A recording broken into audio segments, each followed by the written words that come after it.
Egunon, queridos patitos, ciertamente la memoria es importante.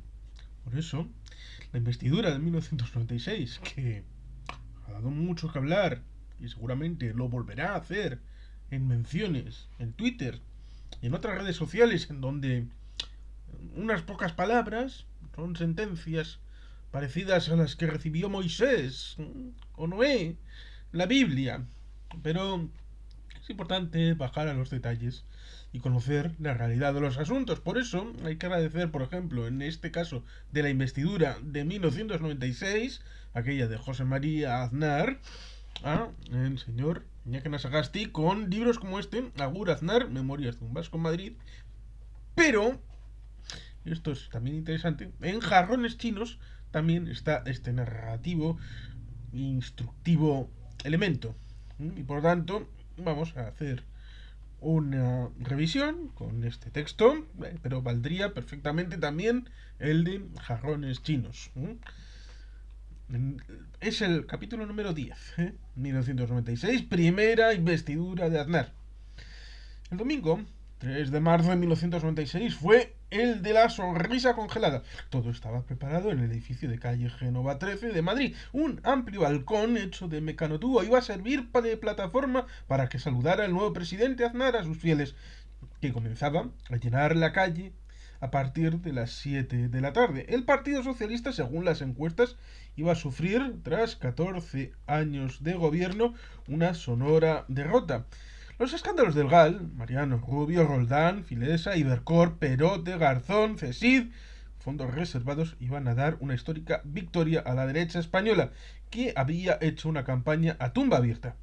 En la calle comenzaba a sonar aquel infame pareado de Puyol enano, aprende castellano.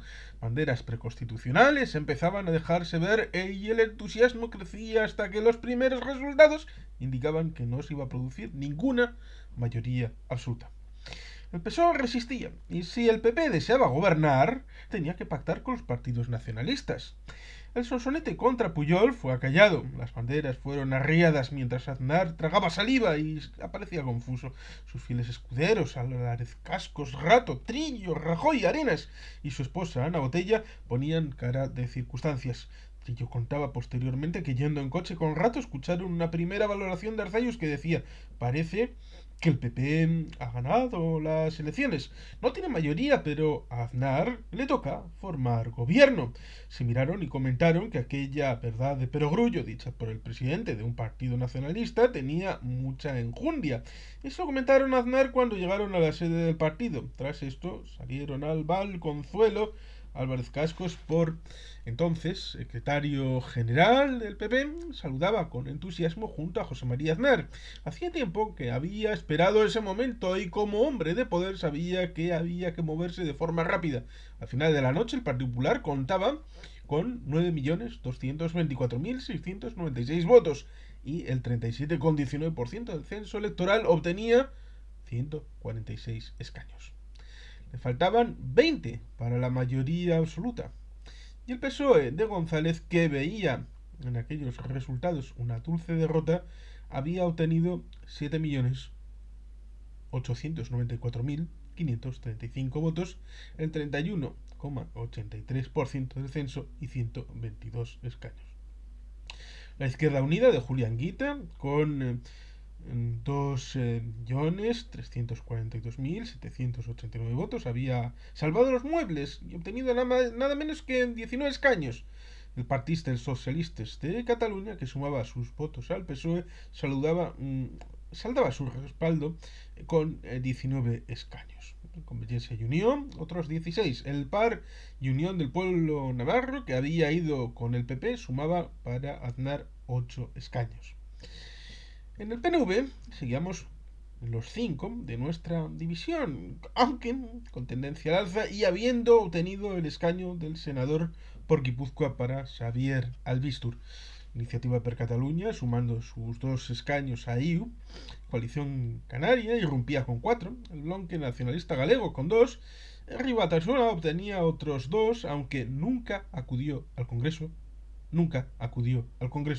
Esquerra Republicana volvía a sacar cabeza con 1, La Unión del Pueblo Navarro sumaba otros dos al PP, Eusko Alkartasuna elegía a Begoña Lasgabaster y Unión Valenciana volvía a lograr que José María Chiquillo fuera su diputado. La suma de todos estos escaños daba los 350 del Congreso y la suma de todos los votos socialistas los hacía perder por tan solo 300.000 votos ante el PP. Era una derrota por puntos a pesar del pésimo escenario en que había supuesto aquella corta legislatura de 3 años para mortificación del PP, había ganado en Andalucía. Reunión con Rato. El PP tuvo que metabolizar los resultados. No le fue fácil. En 1993 creyó haber ganado y no lo había logrado.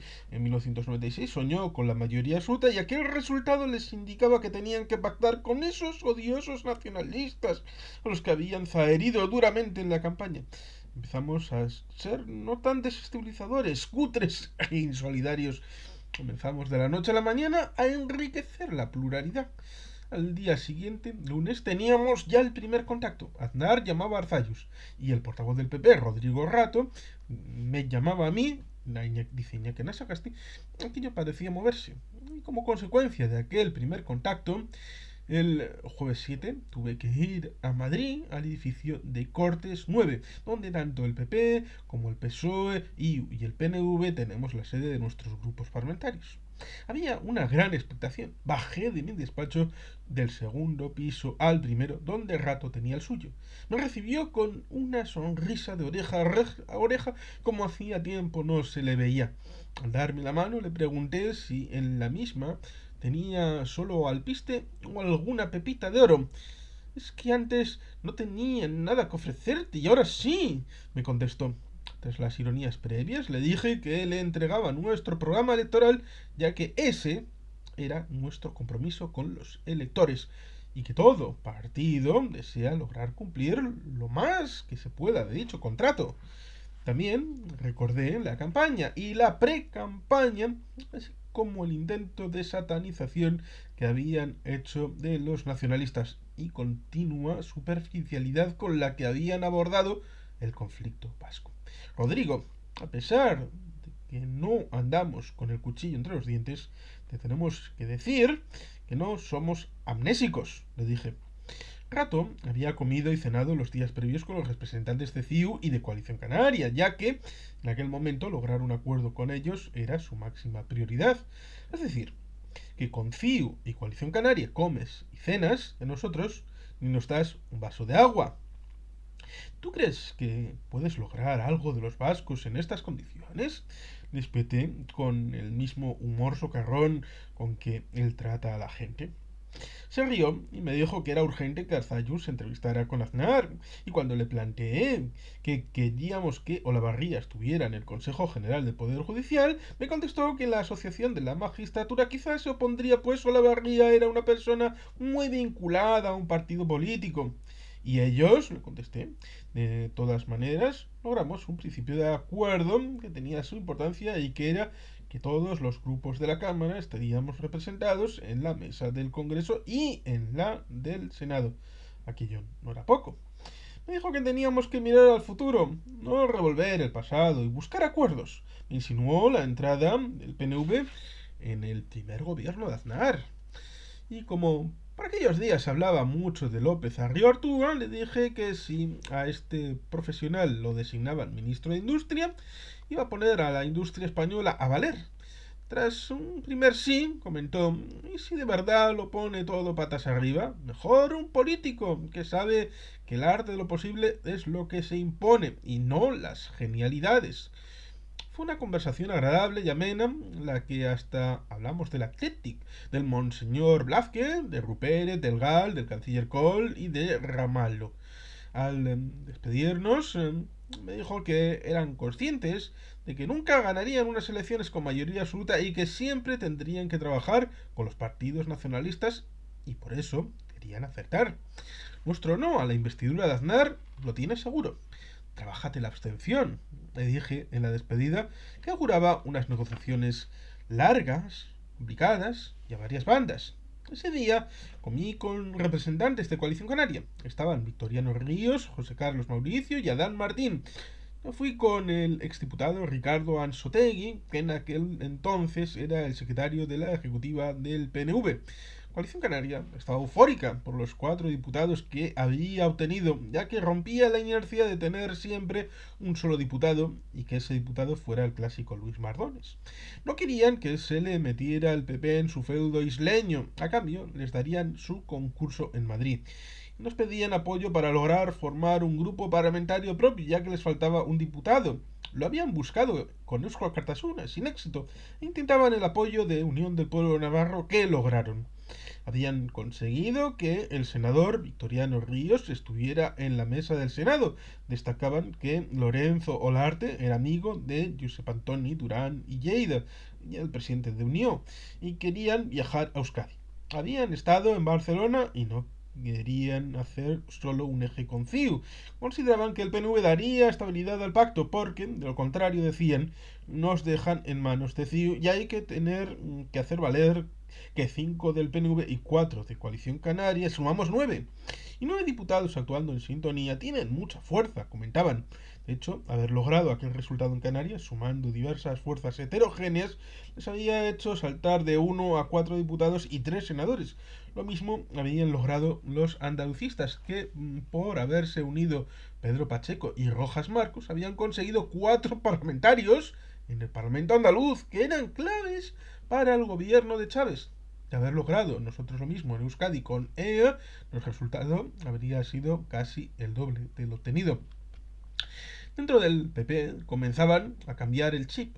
El senador popular López Henares llamó expresamente al senador del PNV, Imanol Bolínaga, diciéndole que en su grupo estaban deseando que el PNV entrara en una fórmula de apoyo al Partido Popular. Sin embargo, mientras esto ocurría, el PSOE comenzaba a darse cuenta de que lo de dulce derrota, si se quitaba lo de dulce, se quedaba en derrota. De ahí que el viernes 9 me llamara Joaquín Almunia, que era portavoz socialista. Querían saber lo que había dado de sí la primera reunión con Rato. Ellos, lógicamente, tenían el criterio de no apoyar a Aznar, pero deseaban saber qué íbamos a hacer nosotros. Le dije que estábamos muy al principio de un largo y complicado camino, pero que entendiera que nosotros queríamos completar un estatuto que ellos no habían movido ni una coma. Ese día conversé con Joaquín Molins. Coincidimos en que la primera conversación con Rato había sido tan solo superficial y de tanteo, y que todavía no había nada de nada. Por la noche tuvimos una asamblea en el PNV donde valoramos los resultados, dejándola abierta en función de lo que podría pasar en el futuro. El sábado 10 de marzo hubo una manifestación contra ETA en San Sebastián. Con los ojos de hoy resulta increíble que fuéramos hablando toda la manifestación con Enrique Mújica, que no hizo más que darnos jabón en todo el trayecto, así como un mayor oreja que me dijo que Rato le había comentado que el primer contacto con nosotros había ido bien. Primera reunión negociadora. El lunes 12, Aznar llamó a Saudier Arzayus. Le dijo que quería verle. Arzayus le contestó que sí, pero que sería mejor que previamente personas de ambos partidos prepararan el terreno. Acordaron promover una primera reunión negociadora. Ese día llamé a Josep López de Lerma, diputado de Convergencia. Quería saber lo que se cocinaba con Cataluña. Me comentó que estaban molestos con Joan Rigol, ya que se había lanzado a proponerse como candidato a la presidencia del Senado y que en una reunión que había tenido en Convergencia, de 44 intervenciones que se habían producido, solo 7 estaban a favor de pactar con el PP. Como mucho propiciaban la abstención, ya que la reciente historia pesaba mucho. Nada de media zanahoria. O la zanahoria completa o nada, me dijo con gracia. Estábamos hartos de ser la puta y la Ramoneta. Además, nos habían llamado un antiguo miembro del PP y les había dicho que no se fiaran de Aznar. Arzayus, por su parte, había hablado con Emilio Lavarría. El BBV quería un gobierno fuerte y le invitaba a pactar con Aznar.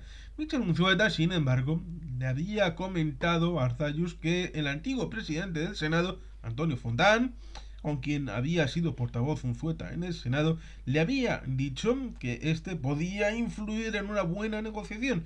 Unzueta era partidario de aquel movimiento de plantear un pacto confederal, única forma de encajar lo vasco en el Estado. Unzueta había sido hombre clave del PNV la discusión constitucional de 1978 como su portavoz en el Senado. A todo esto, tanto el Lehendakari Ardanza como el miembro de la ejecutiva del PNV, Juan Mario Llora, informaron de que habían hablado con Jaime Mayor Oreja, que al parecer era uno de los más interesados en que el PNV pactara con el PP.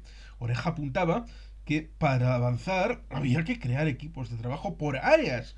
El martes 12 hablé con Rato para confirmar una comida en Madrid entre el PNV y el PP. La conversación Aznar Arzallus había dado su primer resultado. Ese día, por la noche, me fui con Arzallus a Burgos para cenar en el restaurante Landa con Durán y Sánchez Llibre, de Unión Democrática de Cataluña. Iban camino de Oviedo. Tenían interés en que estuviéramos en el pacto y nos decían que no querían estar solos en aquella aventura. Les dimos la idea, obvia por otra parte, de que negociaran con papeles y por áreas. Ellos querían completar su estatuto, arreglar la financiación, poner coto al Ministerio de Cultura y renegociar leyes orgánicas que habían ido laminando el estatuto de Sau. Al parecer, Rajoy se había puesto en contacto con Culel y esto había molestado a Molins, mientras Miquel Roca hablaba de pacto transversal. Ese día ganaba el equipo Taugrés. Y como Durán había dicho que se reunía en Burgos con el PNV, la nube de periodistas fue espectacular, aunque no se llevara nada al colmillo, ya que solo había sido un encuentro sin más. Pero era tal la expectación ante la formación de gobierno, ante los rumores de que el PSOE también podría formar su mayoría, que cualquier cosa que se hiciera contaba con una expectación inusitada. Aquella rueda de prensa en el Palacio el Landa, con importantes periodistas llegados de Madrid y rodeados de los carromatos de la exposición del Hostal, fue bastante surrealista, pero el interés informativo mandaba. También estuvimos con los valencianos de Unión Valenciana. Habían tenido, a pesar de todo, un buen resultado, habida cuenta del bocadillo que le habían hecho entre el PP y el PSOE. No se cerraban a nada, pero veían difícil dar el sí al PP. Y también conversamos. Así las cosas, dijo, el jueves 14, día en el que fuimos a Madrid, Anzoátegui, Ollora y Berreche, que entonces era el vicelehendakari del gobierno de Ardanza, y Eguíbar. Paramos en la autopista en un sitio que se llama Milagros. Nos sacábamos una foto comentando que igual se producía el milagro, aunque lo veíamos difícil. Nos habíamos citado en el restaurante de un Donostierra cerca de Génova 13, el Lur Maitea. Curiosamente ese día había una comida de periodistas económicos e incluso allí estaba con su familia Iñaki Gabilondo, que lógicamente nos vio y a quien saludamos antes de pasar al reservado. Al poco llegaron Rato, Montoro, Rajoy y Mayor Oreja. Era la primera reunión formal del PNV con el PP. Tras las bromas, vimos que venían con las manos en los bolsillos, sin ningún papel. Rajoy con un inmenso puro, Oreja en actitud simpática y conciliadora, Montoro en clave técnica, Rato socarrón.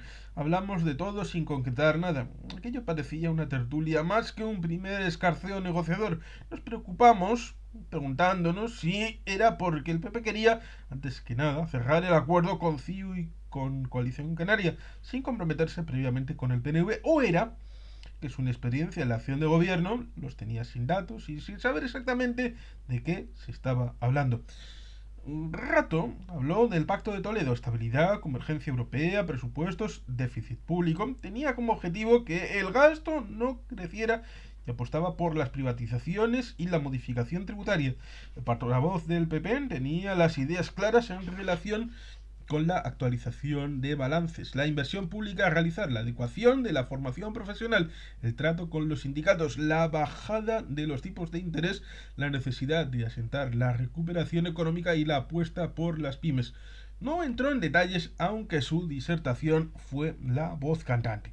Parecía más la descripción de un programa electoral que un acuerdo de gobierno. Rajoy, por su parte, nos habló de temas sectoriales y competencias autonómicas. Comentó su teoría de la administración única y la posibilidad de la transferencia de puertos y aeropuertos. Le preguntamos por su criterio sobre la transferencia del transporte mecánico por carreteras. Confesó que no tenía ni idea de lo que estábamos hablando. A Juan Mario Ollona le interesó poner sobre la mesa el asunto de la pacificación, declarándose él previamente soberanista. Cuestión esta que a Mayor Oreja casi le provoca un ataque de hipo, pero Ollona no logró que entrara a discutir este asunto. Por su parte, Cristóbal Montoro entró a esbozar asuntos relacionados con el paro, la necesidad de una reforma de la seguridad social y la apuesta por una economía productiva. Rato, como jefe del grupo, terció para responderle a Ollona sobre la formación ocupacional, las infraestructuras y las políticas de empleo. Y como yo le había dicho que del no podíamos ir a la abstención, nos preguntó qué había que hacer para pasar de la abstención al sí. Nosotros a esa pregunta no le dimos respuesta, ya que veíamos que iban sin papeles y que aquello era un simple escarceo. Por eso le preguntamos qué modelo de negociación querían, dónde deseaban focalizar la negociación y si estaban dispuestos a comenzar a intercambiar documentos y papeles. Como era de esperar, los periodistas se habían pasado la voz y a la salida teníamos a decenas de ellos. Nos vimos en la necesidad de informarles. Solo pudimos decirles que estábamos en el punto cero de la negociación y esa noche nos quedamos en Madrid para hablar en nuestro despacho con los dirigentes de Unión Valenciana que deseaban seguir de cerca la negociación del PNV con el PP.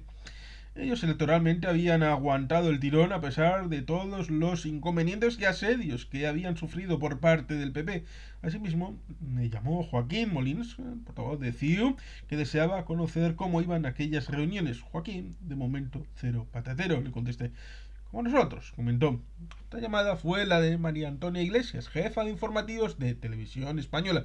Su equipo estaba en una incómoda situación, pues sabían que el Partido Popular venía como uno de los principales objetivos entrar en aquella casa a su manera, como Atila, como al poco sucedió.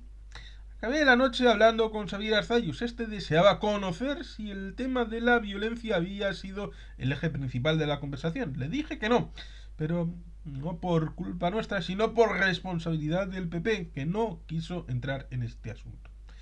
Y seguimos con nuestros contactos. Al día siguiente, viernes 15, lo hicimos con José Manuel Beiras y dos diputados del BNK. Le regalé el libro Castelao y los Vascos, que en su día había editado, y dimos una rueda de prensa. Comenzaban a querer mantener una mayor relación con el PNV y no tanto y en exclusiva con Euskal Kartasuna.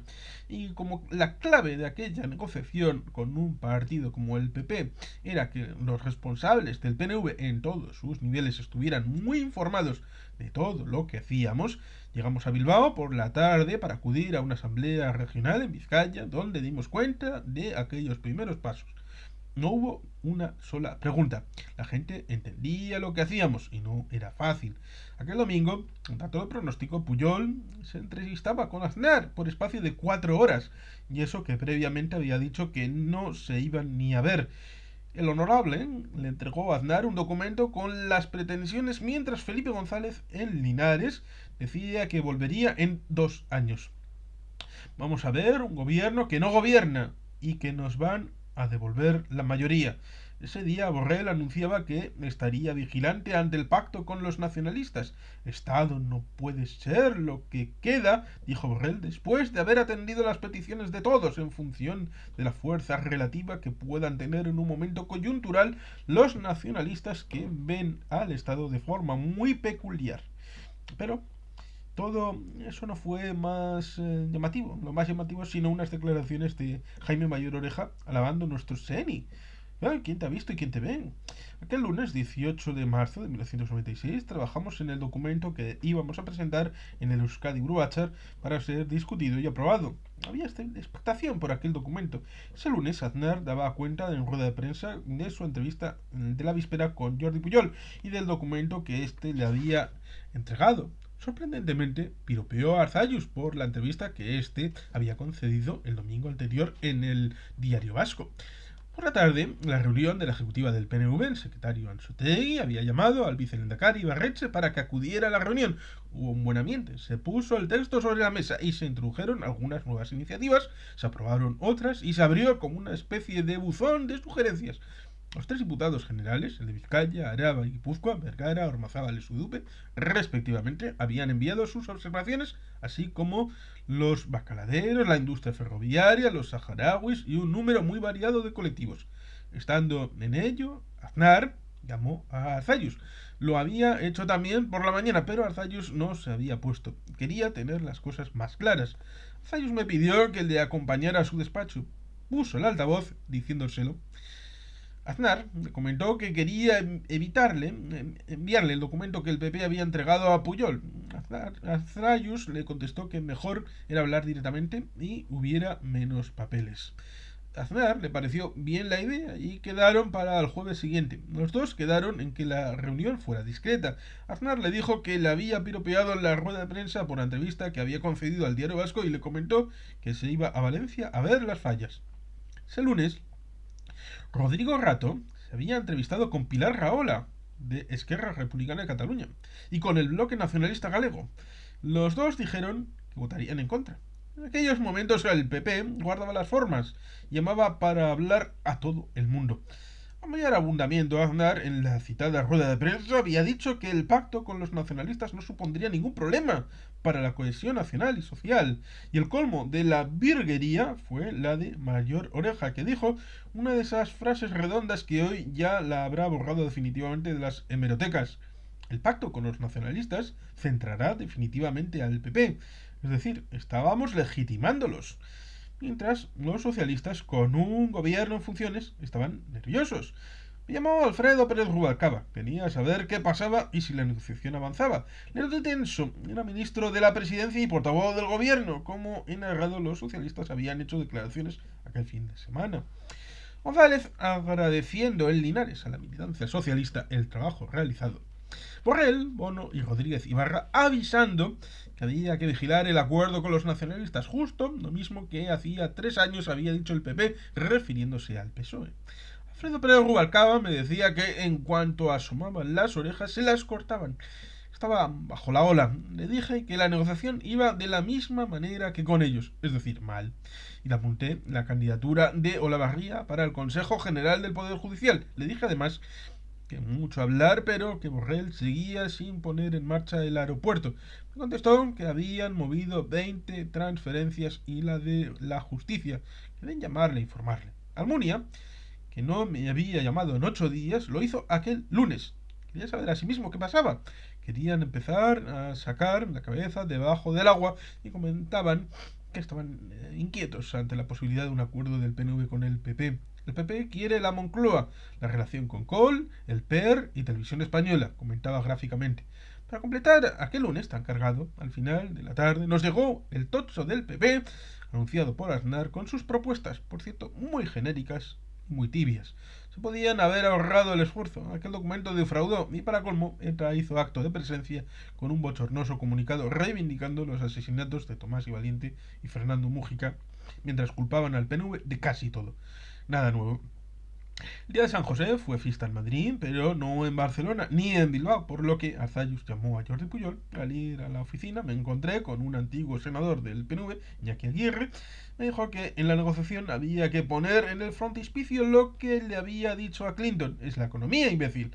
Ese día me dijo la gracia de que el secretario del EBB le dijera que su hija había escuchado la víspera el programa nocturno La Linterna. Y en aquella tertulia habían hablado bien de nosotros por primera vez en la vida. O ellos o nosotros debíamos estar equivocados. A pesar de ser festivo, me llamó Rodrigo Rato. Quería saber el texto de nuestra propuesta y le dije que al día siguiente se la entregaría en su despacho, como así fue.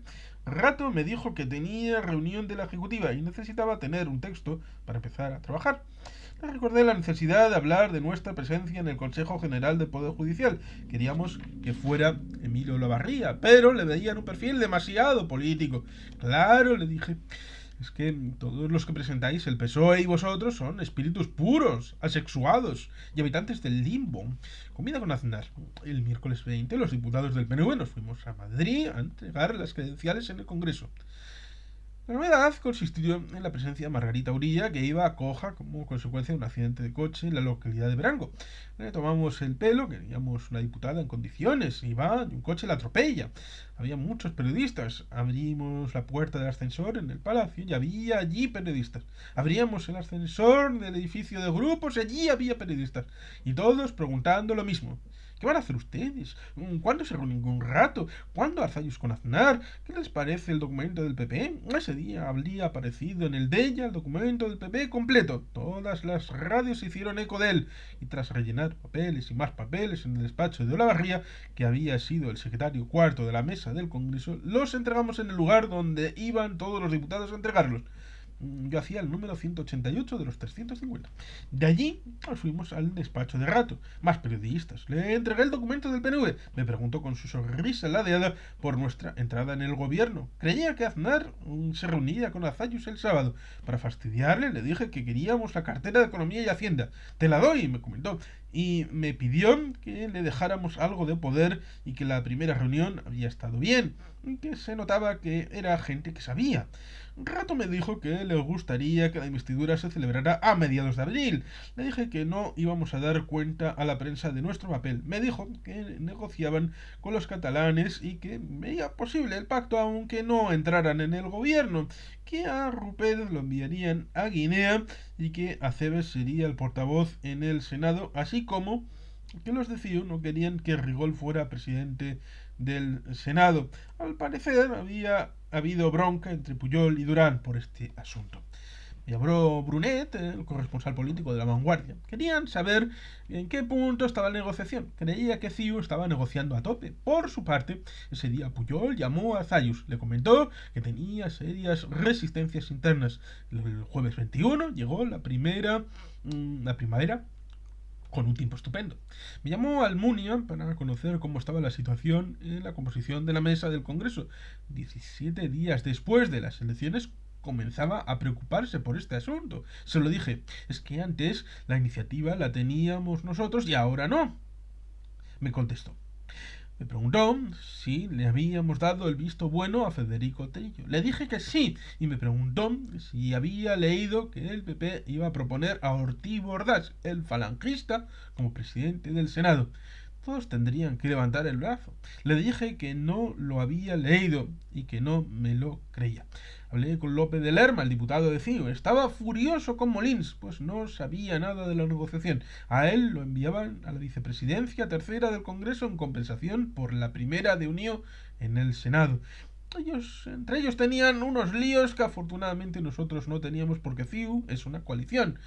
Pero con ellos nunca llega afortunadamente la sangre al río. En ella comenzaba a publicarse una información muy interesante y de archivos sobre cómo había ido la negociación con el PSOE hacía 3 años. Pero lo más importante de aquella jornada fue la entrevista que mantuvo Arzayus en Madrid en un documento, en un domicilio particular con José María Aznar. Una buena comida regada con un mejor Vega Sicilia. Al volver de Madrid me llamó desde el coche. Estaba entusiasmado y a la vez extrañado porque aquella propuesta no se la había hecho a los catalanes. Aznar quería gente del PNV en el gobierno. Aznar le dijo a Arzayus que él no tenía problema alguno con la autonomía vasca ni con debatir esto en el Parlamento. Le dijo que todo era transferible, salvo la seguridad social para no romper la dichosa caja única, pero del resto se podía todo. Quería unir la negociación del concierto con la del convenio de Navarra y le repitió que estaba abierto a todo. Arzayus le comentó que prefería empezar una negociación de menos a más, de poco a mucho. Le apuntó a hablar solo de la investidura porque una coalición era algo muy fuerte y antes había que ir consolidando una confianza que de momento no se tenía y que así como él tenía su entorno, Arzayus también.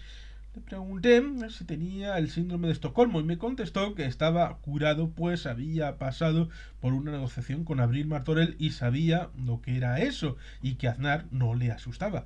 Me comentó que la comida se había producido en un ambiente muy grato y que habría quedado más tiempo si hubiera sido por Aznar, pues hablaron a calzón quitado. Nosotros vamos a cosas concretas y no creo que con Pujol hable con tanta confianza, aunque sigue teniendo respecto al PP sociológico. En el siglo aparecían ministrables López Arriortúa, Basagoiti, Jesús González Mateos, director de Europa Press, me comentó que el PSOE dejaría hablar a Bono, Chávez e Ibarra y que González estaba conciliador. En su columna diaria, Umbral escribía una reflexión de interés. Así, eso de la cohesión territorial, que ahora usan muchos contra los pactos nacionalistas, que... ¿Pero qué es la cohesión territorial? Traducido a romance militar, lacónico y centralista, no es sino la España una, grande y libre de Franco. Y es ahora lo que escriben los socialistas, y no les falta razón. Por ahí ha salido Chávez, Rodríguez Ibarra y Bono en plan españolista. Aunque Bono había llamado aquella semana a Bilbao para decirme que no se apreciaba mucho y que nunca había dicho nada en contra de los nacionalistas. Este Bono es un político con reflejos, al que no se le caen los anillos por hablar por teléfono. Otro que también tenía cierta retranca era aquel primer rato, no el de ahora, pues al salir de la primera reunión con él en su despacho y al despedirme de él con un agur para que fuera aprendiendo a relacionarse con el PNV, me respondió de la misma manera. El clima político había cambiado radicalmente. Hasta la ABC comenzaba a decir que Arzayus no era Jack el Destripador y a mí a veces comenzaba a llamarme Iñaki. Lo nunca visto, menudo avance. El viernes 22 llamé a Xavier Arzayus, que estaba en su casa corrigiendo exámenes de la universidad. Me reiteró la conversación que habíamos mantenido desde el coche. Me dijo que veía a Aznar apaleado y diciéndole que quería un vasco aunque no fuera del PNV en el gobierno. Aznar, al parecer, le había comentado que Rato había hablado bien de Ibarreche y que él le había dicho a Aznar que el PNV no entraría en combinaciones raras para impedir que fuera el presidente del gobierno, ya que era su preocupación. Y es que, con los votos del PSOE, de CiU, del PNV y de Coalición Canaria, el presidente podía ser socialista. Arzayus estaba persuadido en aquel momento de que Aznar era un hombre honesto. Él siempre había hablado bien de Aznar. Le comenté que el ABC le sacaba en portada y además alabándolo en el mismo día en el que el periódico de ella hacía un buen trabajo de documentación comparándolo con la negociación de la de 1996 con la de 1993. También me llamó Rodrigo Rato para comentarme la reunión de Aznar-Arzayus. Estaba satisfecho y creía que eso iba a impulsar la negociación. Aznar había comentado que quería que la relación PNV-PP durase. A él personalmente le iban bien las cosas ya que esperaba una niña. Le dijo que Arzayus también estaba satisfecho pues tenía en casa nada menos que Vega Sicilia. Me dijo bromeando que a mí me iban a hacer gobernador de las 3 provincias. Le contesté que ni hablar ya que con ellos en el gobierno teníamos que acabar con esa figura. Quedamos en vernos el miércoles, aunque deseaba estar conmigo ese lunes, pues tenía ejecutiva. Le dije que no podía y que le vería el miércoles. Le despidió diciendo buen día. Le dije que tampoco, que tenían que aprender a decir egunon. Eso, díselo a Molins, no confundas el catalán con el euskera, le dije. Como he comentado, lo curioso fue la llamada de José Bono, el presidente socialista de Castilla-La Mancha. Le habían pasado unas declaraciones mías en la COPE en las que mostraba mi disgusto por el acto de Linares. Me dijo que él no las había contestado porque me apreciaba y que no quería indisponerse, pero que él no había dicho nada sobre la fiscalidad. Me comentó que había estudiado en Deusto y me preguntó si tenía algo personal con Rodríguez Ibarra. Yo, en todo caso, él conmigo, pues no he hablado con él en la vida. No hace más que meterse conmigo. Pues será así, pero yo contigo no tengo nada porque te aprecio. Este Bono es todo un artista y un buen político, pensé. Y como me tocaba coordinar todos aquellos contactos, lo hice con Ibarret, Arzayus y Eguíbar para preparar la reunión del miércoles por la tarde en Madrid. Ollora había desarrollado el punto 6 del cuadro negociador, el referido a la evidencia. Me lo envió por fax. Tenía consistencia.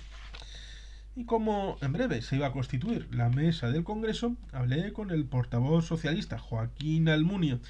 No querían ver a Federico Trillo ni en pintura.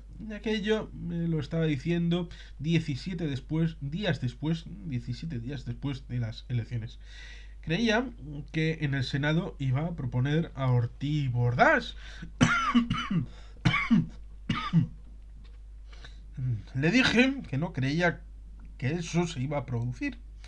Me comentó que pensaba estar con Molins. Desayunaba con Rosa Aguilar, la portavoz de Izquierda Unida, y creía que a la mesa no iría Pablo Castellanos. El PSOE, en ese momento de abatimiento, quería llevarse bien con Izquierda Unida. El sábado 23 de marzo vino a Bilbao Joaquín Molins. Sobrino de Ciu se casaba con la hija de Iñaki de la Sota, del PNV. Buena boda. Por la mañana, a las 11, se acercó a Sabinechea, la sede del PNV. Le enseñé el edificio. Vale la pena. En su día, a Miquel Roca le había impresionado. Arzallus estaba en el salón de actos dando una charla. Le pasé una nota y subió a su despacho donde hablamos los tres. Arzallus le dijo a Molins que en ocasión la pintaban calva. Sin embargo, Molins detectaba una gran resistencia en su partido para pactar con el PP. Arzallus le dijo que había que ir poco a poco y que se iría de menos a más. Tras estar con Arzallus fuimos a la sala de prensa atiborrada de periodistas. A pesar de que les dijimos que aquella reunión estaba motivada por una circunstancia personal de Molins y el corresponsal político del Grupo Correo, Juan Carlos Viloria, así lo recalcó, el hecho tuvo repercusión. Se constituyeron las mesas. El lunes 25 estuvimos en el Congreso teniendo la última oportunidad en la reunión de la Diputación Permanente presidida por Félix Pons, que se despedía. Lo mismo que el ministro de la Presidencia, Pérez Rubalcaba. Me sacan en televisión tapándome la nariz. Hablamos de aquel trillo tan ofensivo, mientras este decía que Aznar no le había dicho nada de nada. Típico. Guita estuvo elegante en la despedida de Pons. Rosa Aguilar me pidió nuestro programa. El martes 26 me llamó el propio Aznar para hacerme una consulta parlamentaria. Estaba preocupado de que la apertura de las Cortes Generales se hiciera en un acto conjunto, Congreso-Senado, en presencia de los reyes y con un gobierno socialista en funciones. Aquello le parecía esperpéntico, aunque existía el precedente de 1982, cuando así se hizo. La diferencia estribaba en que el PSOE entonces tenía mayoría absoluta. Aznar me comentó que había hablado con Felipe González y que éste le había dicho que estaba de acuerdo con esa reflexión y que también se lo había comentado a Federico Trillo, con lo que deduje que Federico Trillo era el candidato a la presidencia del Congreso. Me pidió que se lo comentara a nuestro candidato para la mesa en representación del PNV, con lo que volví a deducir que aceptaban nuestra candidatura. Terminó diciéndome que habían pedido un dictamen. Yo le dije que, ante los rumores, se lo había comentado al periodista de Europa Press, Julián Lacalle, diciéndole que 3 años antes primero había sido la investidura y luego la apertura. Le pregunté si mantenía la fecha del 25 de abril. No sabía dónde había salido aquel día porque él quería la investidura mucho antes, pero que eso dependía del acuerdo con nosotros y que, aunque no entráramos en el gobierno en ese momento, lo podíamos hacer en el transcurso de la legislatura. Aquello del menos al más.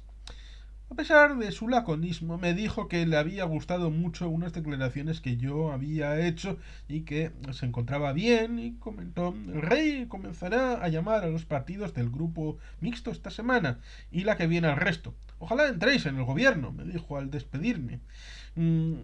Mientras esto ocurría, Coalición Canaria se movía. Me llamó José Carlos Mauricio. Quería hablar con Arzallus. Quedamos en que viniese él con Victoriano Ríos, el amigo de los primeros tiempos. Le comenté al presidente del EBB la conversación con Aznar. No creía que tuviéramos que ir al gobierno como PNV, aunque podía ser interesante que alguien de los aledaños del PNV estuviera ante la buena disposición de aquel PP. Como he comentado, el miércoles 27 estábamos los 5 diputados del PNV en el hemiciclo. Margarita Uría iba escayolada. Hacía tiempo que no teníamos una mujer en el grupo y allí estaba ella verdaderamente feliz entre tanta gente nueva que se saludaba como en el primer día de colegio. Joan Zabalia venía de la legislatura anterior, lo mismo que Emilio Lavarría y José Juan González de Chavarri. Esta había ido de víspera para hablar con Loyola de Palacio, que era la portavoz adjunta del PP. Estaba ya todo cerrado. El nuevo portavoz del PP iba a ser Luis de Grandes. Luis Ramaño quedaba aparcado y Enrique Fernández Miranda, que suspiraba por el Ministerio de Sanidad, iba a la mesa del Congreso. Saludamos a Aznar y al bueno del diputado de Unió, Josep Sánchez Llibre. Volví a hablar con Aznar sobre la apertura de las Cortes y se produjo la votación para la mesa. Por nuestra parte fue elegido José Juan González de Chavarri. Eusko Alkartasuna se abstuvo. Tuve oportunidad de hablar con Felipe González. Me dijo que le transmitiese a Juan María Tucha, que era a la sazón consejero del Interior del gobierno vasco, su felicitación por la captura de Valentín Lasarte. Me dijo que tenía ganas de hablar con Arzallus y conmigo. Mientras se producía la votación y las promesas, Begoña Lasjabastas lo hizo en euskera, hablamos con mucha gente. Los del PP se pasaban papeles, los del bloque me pedían el libro que había hecho sobre Castelao, ya que lo habían perdido. Los de Unión Valenciana preguntaban cómo iban las cosas. Mauricio insistía en querer viajar a Bilbao. Celia Villalobos comentaba lo buen ministro de Trabajo que podía ser Emilio Olavarría, mientras otro del PP decía muy enfático que el PNV tenía que hacer como UPN en Navarra. Había 100 nuevos diputados y sobre todo mucha animación. Ese día, por la tarde, tuvimos sesión negociadora con el PP. Previamente con Ibarretxe, Ollora y Eguíbar comimos en el Teatrix estudiando la sesión que nos esperaba y a las 5 nos presentamos en el despacho de Rato. Allí estaba él con Bertina Salmones, Luis de Grandes, Montoro, Mayor Oreja y Rajoy. Para no variar, con un inmenso puro. Era el despacho de la asesora jurídica del PP y ahí estuvimos 4 horas viendo que aquello no lo había preparado bien. No quisieron ni entrar en lo diferencial del estatuto, ni querían que se abordara el asunto del GAL, eso al fin de la legislatura, nos dijeron. Tanto Ibarretxe como Llora estuvieron muy bien en esa argumentación, pero de allí salimos como habíamos entrado. Al día siguiente, jueves 28, hablé con Almunia, le reproché que no hubieran votado a Chavarri como secretario cuarto de la mesa. Trillo había sido elegido con el voto contrario del PSOE y de Izquierda Unida. Me dijo Almunia que nos echarían una mano en el Senado para formar grupo. Lo hicieron. Rodríguez de la Borbolla fue por segundos miembro del PNV. Sin embargo, no querían que lo barría en el Consejo General del Poder Judicial. Llamó Rato. Estaba encantado con Ibarretxe. Me comentó que sería un magnífico ministro. ¿Por qué no nos lo prestáis? Le dije que la reunión que habían tenido el miércoles había sido un fiasco. Y llamó Francisco Luzón. Deseaba hablar con Xavier Arzallus, con objeto de ir avanzando en los aspectos técnicos relativos al concierto económico. Juan Costa, el hombre técnico de Rato, se reunió con Juan Miguel Bilbao, viceconsejero del gobierno vasco. Por lo menos, en aquel aspecto concreto parecía que la cosa avanzaba. Semana técnica. La semana que comenzaba el lunes 1 de abril de 1996 fue fundamentalmente técnica. Si bien todo parecía comenzar de nuevo, preguntándonos nosotros como el PP, si es que pensaba en una segura victoria, no hubiera hecho nada anteriormente para haber ido preparando el terreno en toda una panoplia de asuntos, desde la fiscalidad hasta el desarrollo estatutario. Lo peor era que incluso decían que iban a contar con los nacionalismos y sin embargo les veíamos en todo absolutamente verdes. Solo podía tener como explicación el hecho de que pensaban que obtendrían la mayoría absoluta y no se preocuparon de nada más. El caso es que aquel fin de semana había sido noticia que Arzallus había ido a la localidad del Gueta para hablar a los jóvenes. Les comentó sobre una negociación en la que solo había cero patatero. Asimismo, había sido noticia el hecho de que el PSOE nos había prestado senadores para poder formar el grupo parlamentario y que Jordi Pujol, de forma secreta, se había reunido con Aznar por espacio de casi 5 horas. Aquel lunes se reunió, como todos los lunes, la ejecutiva del PNV, a la que asistió el vicelendakari Ibarretxe, quien dio cuenta de las reuniones que había tenido su viceconsejero con Juan Costa para hablar de fiscalidad. Ibarretxe informó de que las reuniones habían ido sorprendentemente bien. Veíamos de la dureza socialista, y aquello sonaba francamente bien. Por su parte, el Lehendakari Ardanza informó de que había hablado 2 veces con Jaime Mayor Oreja, quien le había comentado que estaban encantados con las reuniones y que las cosas iban mejor que con CIO. Por parte del PP, le dijo, tenían ganas de llegar a un acuerdo como fuera. Esa noche los negociadores tuvimos una reunión con representantes de la Asamblea Nacional del PNV. Queríamos que estuvieran puntualmente informados. Era clave. Al día siguiente, martes 2, le envié a Rodrigo Rato la documentación que me había hecho llegar Ibarretxe, con el fin de anunciarle el envío Hablé con Rato, quien me dijo que era muy importante que Arzayus se entrevistara con Aznar, ya que éste quería hacerlo cuanto antes. Rodrigo me comentó que era preciso que trabajásemos en aquella semana en reuniones técnicas y que teníamos que convocar una con temas referidos al área social, formación y políticas activas de empleo. Aproveché para pedirle una entrevista para ella. Este periódico quería hacérsela y a nosotros nos convenía para que fuera informando y valorando la posibilidad de un pacto que hasta hacía tampoco parecía imposible. Él me reprochó el cero patatero de Arzayus en Elgueta, y no es verdad, me contesté. Arzayus, por su parte, me dijo que estaría con Aznar aquel jueves.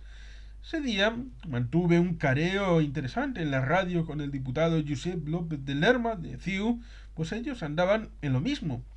Esa misma noche volvimos a dar cuenta a la Asamblea de Vizcaya sobre los pormenores de la negociación. A Rato le habíamos enviado toda una serie de documentación auxiliar que me había solicitado. Tuve tiempo de hablar con el portavoz de CiU, Joaquín Molins, quien me contó que la víspera se había reunido con el PP en clave de comisión negociadora y que aquello no lo sabía nadie. Me comentó que pedían la presidencia de dos comisiones, una para el diputado de Unió, Sánchez Llibre. Creía que la negociación iba muy lenta y que de momento ellos seguían diciendo que no. Esa misma impresión la tenía Aznar, con quien Arzayus había hablado aquel día. Y como aquella semana era Semana Santa, le dijo que hiciera penitencia. Hablé con Jorge Fernández, el hombre de confianza de Rajoy, y quedamos en vernos el lunes siguiente en el edificio de Grupos de Madrid. Aquel tipo de negociación se basaba en algo que dijo La Vanguardia, una persona tan poco nacionalista como García de Cortázar. El café para todos fue un error y se pagará caro. Estaba claro cuáles eran los nacionalismos históricos y se inventaron, en cambio, autonomías con criterio compensatorio. Y luego se trató de crear conciencias regionalistas donde no existían. Eso se pagará. De hecho, por ahí andaban unos con otros, con la lupa puesta, como Fraga, que hablaba de Galicia y del Senado, o Paco Vázquez, que decía que no se mordería la lengua y que formaría un frente común con Andalucía y Extremadura en contra de las exigencias del nacionalismo insolidario. No habían dicho nada en 13 años, y ante la fuerza ascendente del nacionalista Beiras, comenzaban ya sus guerras santas. Y es que, a pesar de haber estado mucha gente callada, la procesión iba por dentro. El propio Alfonso Guerra, en su revista Temas para el Debate, retomó en el editorial de su último número uno de los asuntos de discusión más relevantes del último Comité Federal del PSOE, el relativo al peligro, para ellos, de que CiU, o formación de carácter nacionalista, que solo actúa en Cataluña, se consolide como partido bisagra. Con el rey, comentado de aquella primera semana de abril, fue Semana Santa y por tanto sin apenas actividad política, así como que el lunes había hablado con Rato, quien me había solicitado los anexos a los documentos. Una semana después me llamó Jaime Mayor Oreja para decirme que no habían recibido nada y que lo comentase algo sobre las empresas públicas. Indagué y aquellos documentos estaban en la sede del PP en la calle Génova 13. Hablé con Ibarreche y le volvimos a mandar a Oreja los dichosos papeles. Aquella Semana Santa no produjo información política, salvo la fotografía de Aznar, Rato y Pedro J. Ramírez en un balcón de Carabaña, viendo una procesión. Y sin embargo, el Aberri-Eguna había tenido su carga política simbólica, pues la habíamos celebrado en San Juan de Luz, en Iparralde. Curiosamente, todos alabaron la moderación y la contención del PNV. Estábamos en una onda en la que todo lo que hacíamos les parecía bien. San Juan de Luz, la Puebla de la Barca y Bilbao fueron escenarios de mítines y actos reivindicativos pespunteados por un documento redactado por Arzayus con el título de Construir Euskadi. Era un manifiesto argumentando, posibilista, equilibrado y con una clara reafirmación de principios. Aquel trabajo fue tildado por HB de un auténtico panfleto, patética cadena de despropósitos resultado de una parranda. Euskal Kartasuna, por su parte, era partidaria de una mayor cooperación con el PNV en temas de interés nacional. Lo escribían 2 días después de votarnos en blanco para que hubiera un nacionalista en la mesa del Congreso. A Ibar quisieron presentarlo en clave folclórica a causa de haber ido a San Juan de Luz cuando, si el año anterior hubiera sido hubiera hecho lo mismo, lo hubieran denominado la Brunet mediática, hubiera dado cuenta de él, pero tanto el rey como el portavoz del PP, Aznar, González, estaban extrañados de aquella berriguna sin haber valorado lo que hacíamos a sí mismo en Iparralde. Pero vuelvo a decir que estábamos en la onda de los buenos chicos y eran momentos al parecer de reírnos las gracias. A pesar de que el 9 de abril en Euskadi era festivo, me tocó ir en coche a Madrid, ya que al día siguiente debía estar en Zarzuela con el rey. Pero ese día también había una interesante reunión negociadora. Era técnica y tenía por móvil hablar sobre asuntos sociales. Por el PNV fueron Olavarría, Balza y Legarda, y por el PP Juan Carlos Aparicio, Mariano Molina y J. Fernández. Esa mañana nos reunimos en el Congreso y en la sala Lázaro Dou, los distintos grupos parlamentarios, con el ministro de Asuntos Exteriores en funciones, Carlos Westendorf. Pablo Castellano, de IUL, dio un corte al ministro que lo dejó mudo. Le dijo que no representaba a nada ni a nadie. Curiosamente, todos aquellos diputados hablaban asimismo bien de la berriguna y de las declaraciones e intervenciones de unos y otros. Pensé lo fácil que debe ser, si hay un acuerdo, cambiar el clima de la opinión pública. De allí fui a la zarzuela. Había decenas de periodistas en la puerta. Un motorista nos guió por una carretera que ya conocíamos. En la antesala hablé con Fluxá de la situación de Euskadi, de los viajes del rey, de Idígoras. En eso vino un militar que me acompañó al despacho del rey. Me llamó la atención que, entre otros periódicos, estaba a la vista el ABC. Saludé al rey, que me dijo que había estado muy bien el haber Riguna y la intervención de Xavier Arzallus. Le contesté, extrañado, y le dije que, como todos los años, se mostró satisfecho de los resultados electorales y de que el PP tuviera que pactar. Y como eran noticias las agrias declaraciones de Puyol, me hizo gracia el comentario de que no había podido oírlas muy bien porque su hija no le había dejado ver bien la tele, pero que en principio no había sido muy afortunada, sobre todo en lo referente a la soledad del poder. A Felipe González le había preguntado si el apoyo de CiU le había costado mucho en la legislatura que terminaba, y Felipe le había comentado que menos de lo que se pensaba. Es que Puyol, si no se tiene mayoría, siempre tendrá al que gobierna en Madrid por el cuello, aunque no le ahogue, comentó. Vosotros tenéis un estilo distinto, vais al grano y no se os saca del piñón fijo. Hablamos de la situación vasca. Le comenté que evolucionaba bien y que estábamos dispuestos a hacer política en Madrid y que la negociación avanzaba lentamente. Quizá aquello era debido a que antes negociábamos con funcionarios de colmillo retorcido y con experiencia, y en ese momento con el PP, con políticos casi inéditos. Me gustó el símil y me dijo que Aznar era hombre serio y que su mujer tenía marcha y la impresión de que lo harían bien. Tenía aprecio a González, de quien dijo que era un andaluz muy saleroso, pero que también creía que vendría bien el cambio de partido en el gobierno. Me repitió varias veces que fuéramos a verle más a menudo y me dijo que quería estar con Arzallus. El Endacari Ardanza había hablado con Almansa.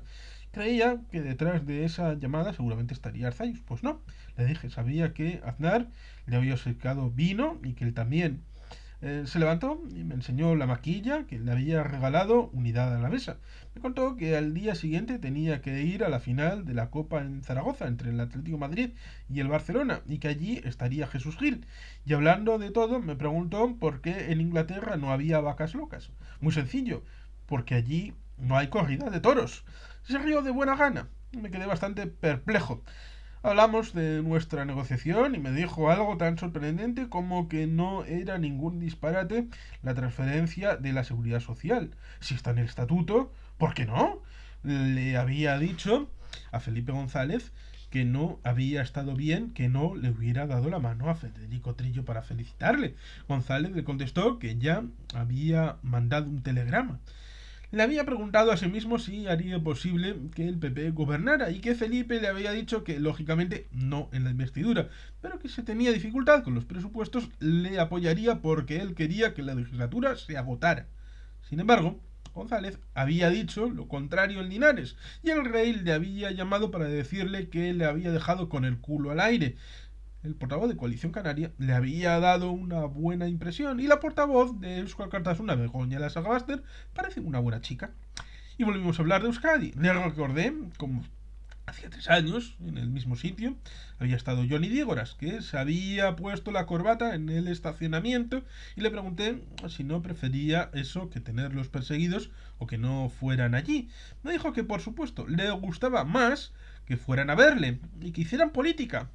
Le había dicho a José Carlos Mauricio que no se encasquillara con Martín Villa por lo de Cubillo y que él era partidario de hablar más. Pues mire, esta es la cuarta vez que yo tengo que venir donde usted y usted no llama nunca, le argumenté. Me salió diciendo que en breve iría a Euskadi para ver el puerto deportivo, cuya maqueta había visto en Barcelona, luego el Guggenheim, para después dormir en el Palacio Artaza y ver Gamesa. Comentó que no veraneaba en Donosti por razones de seguridad, la misma que en Mallorca, y allí tuvo usted un intento de atentado, le dije. Y estuvimos hablando de la negociación y de sus nudos más fuertes. Estuvimos unos 50 minutos. Le vi cómodo, yo también lo estuve, pues se mostró afectuoso. Para terminar, me dijo que me había oído en la radio que el PNV no sabía qué íbamos a hacer en la investidura, pero que él me llamaba allí para ver a quién encargaba formar gobierno. Al salir comenté solo este apartado a los periodistas diciendo que con una patata no se puede hacer una tortilla. Reunión negociadora y entrevista con Aznar. Mientras esto ocurría, los sindicatos UGT y comisiones obreras estaban a la expectativa y con la mosca detrás de la oreja, entorpeciendo la negociación. Comenzaron a presionar y amenazar. Los socialistas, por su parte, comenzaron a decir cosas fuertes. Chávez, Serra, Borrell, Paco Vázquez cultivaban el agravio compartido, el nuevo eufemismo de la envidia, mientras hablaban de que había que poner en marcha iniciativas para contrarrestar la voracidad nacionalista. Había pasado un mes, las cosas comenzaban a moverse y a estropearse. Ese día 9 de abril se había reunido la mesa del Congreso. Acordaron aceptar la formación del Grupo Canario con apoyo de UPN. El PSOE se opuso. No sabíamos si lo que deseaban era que en el futuro no resucitaran los grupos territoriales catalán y vasco del PSOE.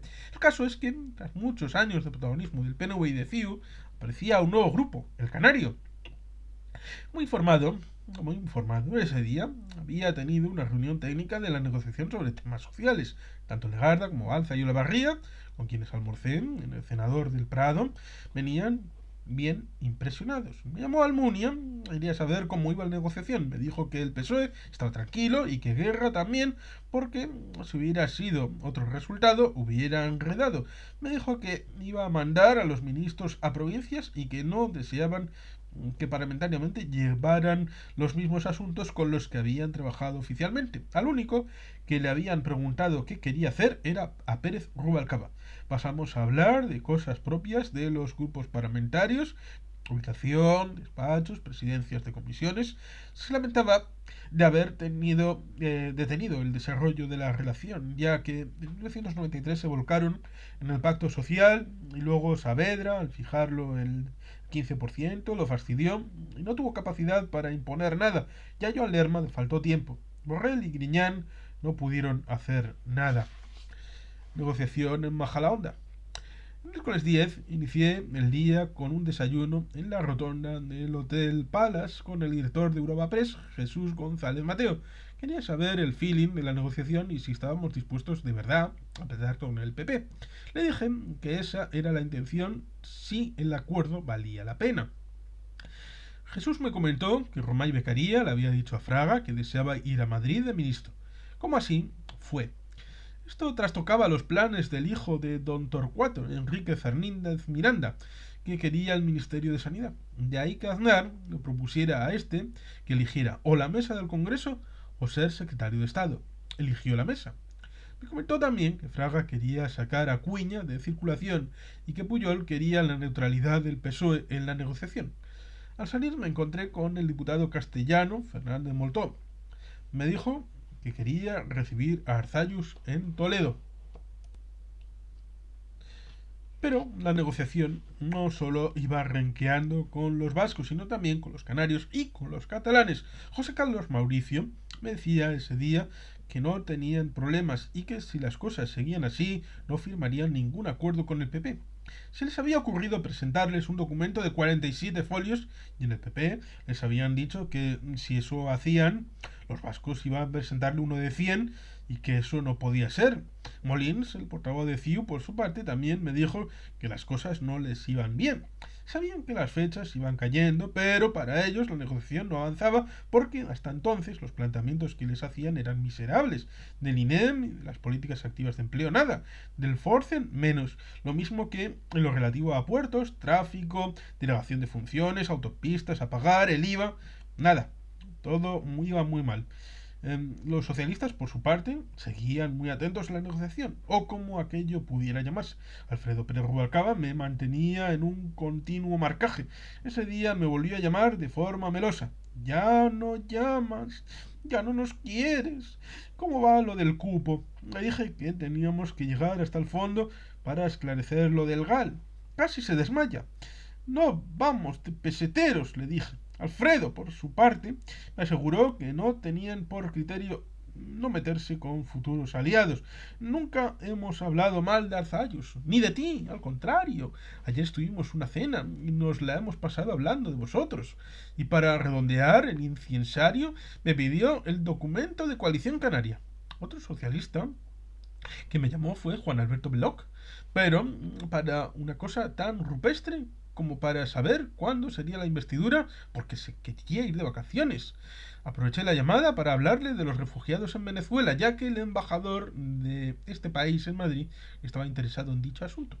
Ese miércoles llegaron a Madrid Barreche, Guíbar, Olavarría. Nos fuimos a comer a la terraza del Currito. A Olavarría le dije que ya tenía el visto bueno de los socialistas para que fuera miembro del Consejo General del Poder Judicial. Y Barreche, con su habitual frugalidad, pidió una ensalada y un filetito. ¿Cómo puedes negociar bien con semejante menú?, le dijimos. Por la tarde tuvimos una reunión negociadora en el Hotel Majadahonda. Por parte del PP aparecieron Rato, Rajoy, Mayor Oreja, Montoro y Salmones. Por el PNV estuvimos Ibarreche, Guíbar, Ollora, Olavarría y yo. Aquella fue una reunión más, sin concreción alguna, solo generalidades. Y eso que fueron 4 horas de sentada. Ese día el partido de fútbol, había partido de fútbol. Rajoy, cada cierto tiempo, se levantaba y se iba con su puro a ver el partido, lo que nos indicaba que aquella era una reunión de trámite. No se habían leído los papeles que habían estado dando vueltas. Y no habían manera de concretar nada en lo singular, solo en lo genérico. Bien, es verdad que hablamos de política e incluso avanzamos en lo que requeríamos para apoyar un pacto de legislatura, en un pacto de estabilidad parlamentaria o un pacto de gobierno. Pero todo se remitía a una reunión entre Arzayus y Aznar. Lo único que nos dijeron con claridad era que no nos olvidáramos de la transferencia de la seguridad social.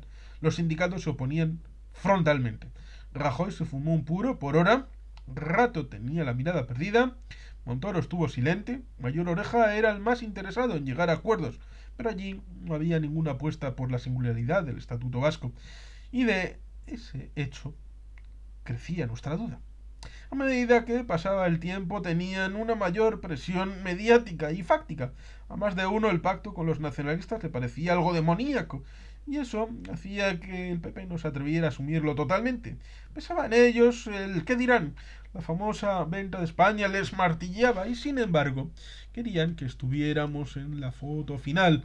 Pero nosotros, a piñón fijo, el estatuto, pero todo el estatuto, con su singularidad, con sus especificidades. Pero eso no les gustaba. Les gustaba la palabra estatuto, pero no lo que contenía. Decían que les abría el melón. Aquella semana se había producido una reunión entre Suárez, González y Aznar. Hablarían del estatuto vasco. Volvimos a Euskadi con la moral en los suelos.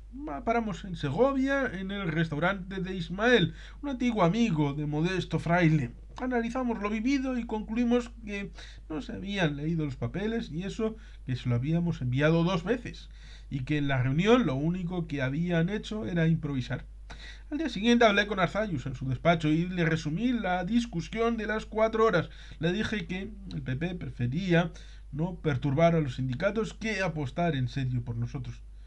Pues que les apoyen los sindicatos, me contestó.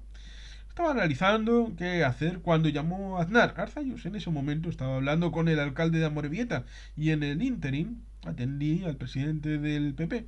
Me volvió a decir que lo del Aberreguna había ido muy bien. Le dije que me gustaba oírle decir eso, pues también lo habíamos celebrado en Iparralde.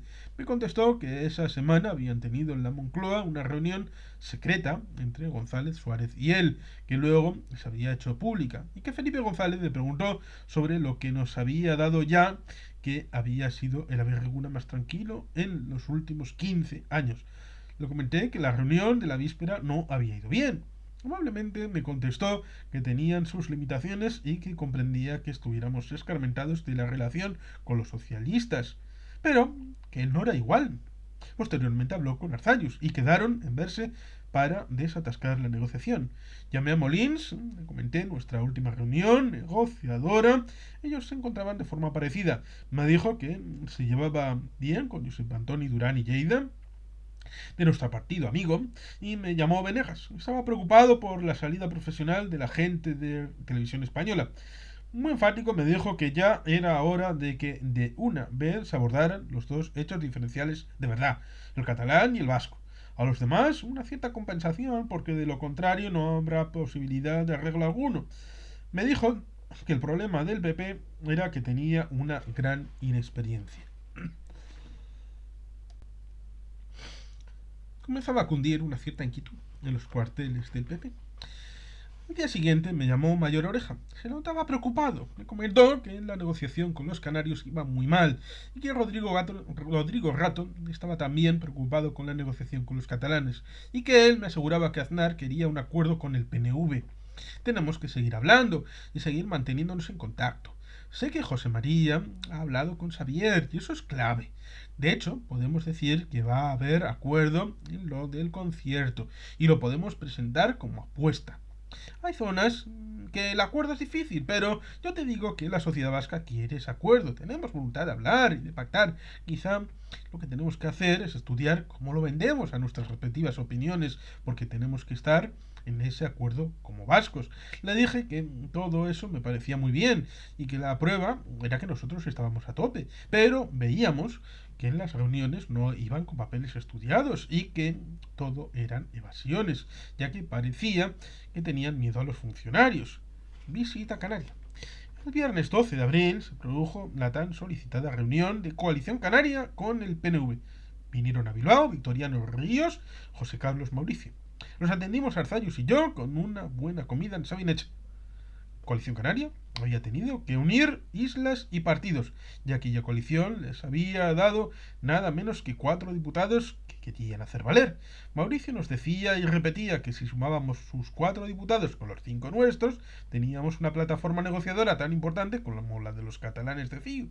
De hecho, nosotros habíamos propiciado que tuviéramos grupo parlamentario, mientras que Garaikoetxea nos acusaba de propiciar la España una grande y libre. Nosotros repetíamos en aquel momento que solo los catalanes no eran suficientes. Si por lo que fuera se nos cruzaban los cables y los canarios y los del PNV nos íbamos con el PSOE e IU, le hacíamos a Aznar un hijo de madera y eso había que saber negociarlo. Por otra parte, el PNV estaba con Coalición Canaria en el Parlamento Europeo en una plataforma denominada Coalición Nacionalista. Es decir, había experiencia de trabajo conjunto. Mauricio nos comentó la comida que uno de los negociadores del PP le había dicho que lo que proponíamos en la negociación los del PNV con relación al Estatuto de Guernica era lógico y justo, porque era lo que decía el Estatuto, y por lo tanto teníamos razón, pero que eso no era el meollo del asunto, sino el que los negociadores de UCD en 1279 y Suárez estuvieron locos al haber aprobado semejante texto estatutario que era demasiado bueno para los vascos y malo para España. Y no sabemos si por aquel viaje canario a Bilbao o porque las fechas comenzaban a caer, el caso es que, después de tantas carantoñas por parte de Mauricio, el 14 de abril, aniversario de la República, se anunciaba el acuerdo entre Coalición Canaria y el PP. Comenzamos a desasosegarnos. El 15 de abril fue el funeral del antiguo portavoz en el Senado del PNV, Carmelo Renovales, hombre muy respetado y de una pieza. Su fallecimiento fue muy sentido. En el funeral, Arzayus dijo que Mayor Oreja me buscaba. Al llegar a casa tenía su llamada. Querían saber si al día siguiente Arzayus podía entrevistarse con Aznar en Madrid. Hice la gestión. Arzayus me dijo que preferiría que la solicitada reunión se produjera después de otro encuentro negociador para ir con conocimiento de causa sobre los puntos de discrepancia. Llamé a Mayor Oreja y le dije que el lunes, tras la reunión del Euskadi Buruatzar, se lo confirmaría. Sin embargo, estaban realmente urgidos y por fin concertamos la comida que se produjo el 16 y a la que acudieron Ibarretxe y Arzayus por parte del PNV y Aznar y Mayor Oreja por el PP. En la reunión del EBB, el Lehendakari Ardanza comentó que le había llamado Mayor Oreja, diciéndole que el PP quería que entráramos en el gobierno. A raíz de este comentario se produjo una reflexión sobre lo que había que hacer. Yo tomé la postura en el sentido de decir que sí a la investidura y luego tener libertad de movimientos. Pero en ese momento aquella mesa no se fiaba nada del PP y quería un acuerdo concreto. Ardanza era partidario de la abstención y que la entrevista de Arzayus e Ibarretxe con Aznar nos ilustrara sobre las verdaderas intenciones del PP.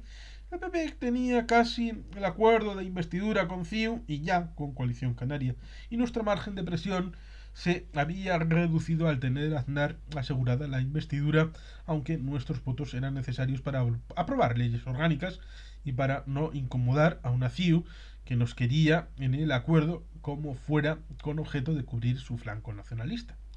Otra comida con Aznar. Como a mí me interesaba saber cómo iba la negociación catalana, llamé al presidente de Unió, Josep Antoni Duran i Lleida, viejo amigo. Me dijo que Pujol quería que se produjera la investidura de Aznar cuanto antes y que un 78% de la opinión pública catalana quería ese acuerdo y que iban a votar afirmativamente. Me reiteró que se llevaba bien con Molins y me preguntó sobre cómo había ido la comida de Ibarretxe y Arzayus con Aznar y Oreja. Le dije que en principio bien y que se había esmerado. Les habían dado Ribeira de Duero para beber y huevos con guisantes y patatas al horno a cuenta de lo que había dicho Xavier de Cero Patatero, que lo habían metido al horno. Le comenté el interés que tenía Aznar en ser él quien devolviera por ley el patrimonio incautado con motivo de la guerra, pues él era quien tenía que pasar esa página. Hablaron de la actualización del concierto y de la formación continua, temas en los que podía llegarse a un acuerdo. No le comenté a Durán que ya teníamos un acuerdo sobre el segundo operador de telefonía, Euskaltel. El PP nos había pedido mantener este asunto en secreto. María Antonia Iglesias me llamó para conocer cómo estaba la negociación. Me dijo que nos veía abocados al sí. González de Chavarri, mi compañero, me comentó que ya estaba bien de testimonialismos y que era bueno tener las manos manchadas de buenos acuerdos y que teníamos que dejar de ser adolescentes. La disposición, pues, del PNV era favorable, y la prueba estaba en que, ante el aparente desasco de la comida, nos volvimos a convocar para tener otra reunión negociadora de verdad en el mismo Hotel de la Moraleja de Madrid. Se trataba de pasar de las musas al teatro. Por eso, ese miércoles 17 fui a Madrid con Emilio Lavarría. Comimos en La Dorada con Ibarretxe, Ollora, Eguíbar y de allí nos fuimos al citado hotel una vez a la sala más amplia. Por parte del PP estaban Rato, Rajoy, Mayor Oreja, Bettina Salmones y Montoro. Sin embargo, nada más empezar comprobamos que aquello no pitaba. Toda la expectativa puesta en los resultados de la comida se vino abajo. De hecho, la disolución comenzó con el documento que nos dieron y que nos leyeron. Caían en lo mismo. Ollora les interrumpió y les dijo que no pasaba nada porque votáramos que no. Se produjo un gran silencio, tensión, y se produjo una agria discusión. Rato en una parte me dijo: ¿qué hacemos? Hacernos ofertas sensatas, porque vosotros queréis el sí y nada más, y eso no es un acuerdo, eso es un contrato de adhesión. El problema es que Arzayus e Ibarretxe quieren el acuerdo y Eguíbar y Ollora no. Me dice: no te equivoques, en esto vamos todos de la mano, le respondo. Total, que salimos desolados una vez más y sin poder abordar nada relacionado con la violencia. Ollora había llevado docenas de papeles al respecto, pero el PP no quería mezclar un acuerdo de investidura con este asunto espinoso. Los sindicatos unen el acuerdo. De regreso a casa, pasamos por Burgos, en Landa, cenamos y Barreche estaba muy contrariado. Esa noche, Aznar llamó a Arzallus. Al día siguiente hablé con Joaquín Molins. Este me dijo que a ellos también les iba mal la negociación. Me llamaron muchos medios, pero no hice declaraciones. Eguíbar y Ollora las hicieron en el Parlamento. Eran partidarios del no. Al día siguiente tenemos convocada una Asamblea Nacional. La papeleta no era fácil. Arzallus estaba molesto porque una negociación había hecho unas declaraciones, un negociador, y había dicho que poco menos que nos íbamos al monte. Arzallus estaba en la onda contraria. Veía el acuerdo y confiaba que aquello podía salir bien.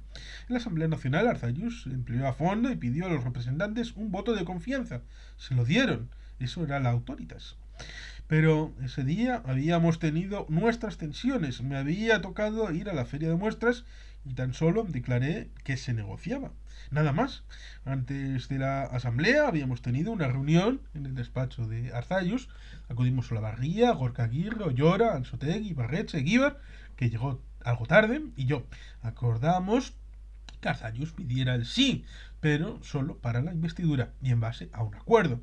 En el transcurso de la asamblea, y mientras Ibarretxe informaba, Arzallus, Eguíbar y yo estuvimos en una rueda de prensa allí convocada.